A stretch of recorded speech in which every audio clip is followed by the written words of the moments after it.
بنوتية. يعني الراجل من دول يسأل مراته يروحوا فين، يجوا منين، يسموا العيال ايه، يصيفوا في جمصة ولا ما يصيفوش اصلا، والاحسن ان رأي مراته هو اللي يمشي. برافو عليكي. يعني ايه الديكتاتورية؟ زي السيد كده يشخط وينطر على الفاضي والميمنة ويقرف البيت في عيشته، ويبقى ماسك هو مصروف في البيت، ويقول ايه اللي يحصل واللي ما يحصلش، ومحدش يعارضه ابدا، واللي يعارضه يعلقه في الفلك. من الاخر كده يعني بلطجه وتجرمه، واخرة الدكتاتور من دول شبشابه نسله على دماغه عشان يتعادل. طب يعني ايه الريبرالية؟ لية الخروف، ويا سلام عليها بالسمنه البلدي مع توم وفص المستكه. اخلصي. الليبرالية يا اختي، يعني الواد من دول يخرج من طوع ابوه وامه ويمشي بدماغه في البطال وفي الحلال، وغالبا ما بيمشي في البطال يعني، والبطال اخرته قطران على رأي المثل، تبتدي بسجارة وتنتهي بخسارة. طب ما انت حلوه اهو يا تفتف، امال باين عليكي الغباوه ليه يا بنت؟ لا انا بستحمى ببقى شكلي تاني، بس من اللي يقدر واللي يفهم. بس صحيح اللي هم السويس دول لما بيطلعوا في البرامج والتلفزيون ما بيقولوش ده انا بقوله ده، بيقعدوا يزعقوا كده ويجعجعوا على الفاضي. يا بنتي هم لسه طالعين من شويه، انما انت بقى عندك المفيد كله وهتقوليه. انا من غيرك والله كنت اصيح حبيبتي. اما انا بقى عامله لك النهارده صينيه مسقعه بالكفته. كل يوم خلاص يا اختي ما تزعليش نفسك، خليها مسقعه بس.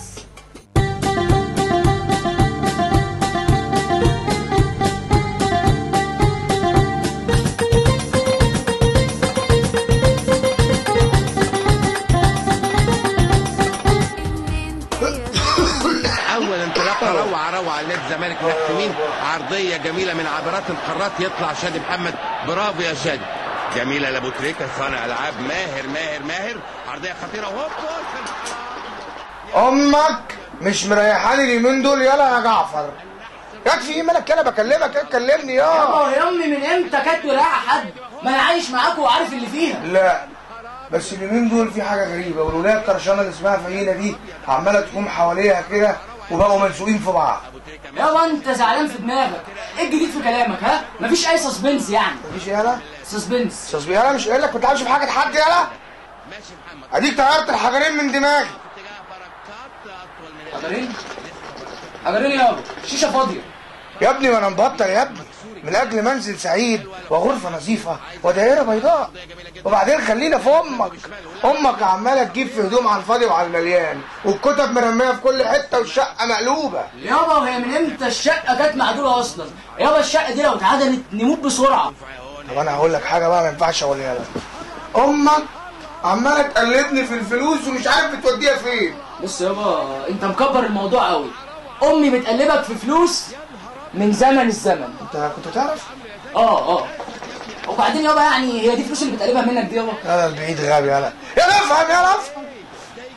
امك شكلها بتتاجر في الممنوعات وهتنمسك، وان اتمسكت هينقبض عليها، وان انقبض عليها هنمسك وهننقبض علينا وهنطلع في قناه العشاء عشان مع الست سهى الشاذلي ونتسوق. يابا بطل الخيال بتاعك ده يابا، بطل الخيال بتاعك ده، وبعدين سيبها تشق طريقها، مش يمكن تزهزه معانا وتحلو. اسكت. تصدق ان انا غلطان ان انا كبرتك واديت لك قيمه وقعدت اكلمك في المشاكل الاسريه. قوم ذاكر. ده انت حتى مش عارف اني مخلص بقالي سنتين وشغال معاك في المحل.